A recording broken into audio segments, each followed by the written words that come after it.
नाज़रीन, मीरपुर ख़ास लॻ ॻोठ लुकमान ख़ासकेली जे रहवासियुनि सदाम हुसैन ख़ासकेली, मोहम्मद एजाज़ ख़ासकेली, नसीर अहमद ख़ासकेली, ठारो ख़ासकेली, मंज़ूर अली ख़ासकेली, मोहम्मद ख़ान ख़ासकेली ऐं मोहम्मद सुमर शर मीरपुर ख़ास सिटी प्रेस क्लब में हंगामी प्रेस कॉन्फ्रेंस कंदे चयो आहे त ग़ुलाम हैदर ख़ासकेली ऐं संदसि भाणीजो असद अली ख़ासकेली गुज़िरियल हिकु हफ़्ते खां मुख़्तलिफ़ प्रेस क्लबनि ते कूड़ियूं ऐं बेबुनियाद प्रेस कॉन्फ्रेंसूं ऐं एहतजाज करे असांजे छोकरनि मथां बेगुनाह बदफ़ेली जा इल्ज़ाम हणी कूड़े केस में फासाइण जी कोशिशि करे रहियो आहे। संदनि लॻायल इल्ज़ामनि में का बि सदाकत नाहे। असां पाण में अज़ीज़ आहियूं। घरू अणबड़त सबबि असां मथां मुख़ालिफ़ धुर इल्ज़ाम हणी कूड़े केस में फासाइण चाहे थी। गुज़िरियल ॾींहुं मुख़ालिफ़ धुर फ़ैसिलो रखायो ऐं फ़ैसिले लाइ पंहिंजा मनपसंदि इलाइक़े जा चङा मुड़ुस घुराया ऐं ॻाल्हियूं मुकमल थियण बैदि ॾोही ऐं कूड़ो थियण करे राजूनी फ़ैसिले मां उथी वियो।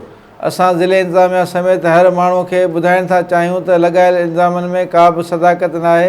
मुख़ालिफ़ धुर अजाए वाविला करे 30 लख रुपया घुरी रहियो आहे। सॼी बिरादरी ऐं इलाइक़े समेत लाॻापियल पुलिस उन मामले खां वाक़िफ़ आहे। असां हथ जोड़े मीरपुर ख़ास जे DIG SSP समेत वसवारनि खे अपील था कयूं त हिन मामले मां असां मिसकिन जी जान छॾाए तहफ़ुज़ फ़राहम कयो वञे।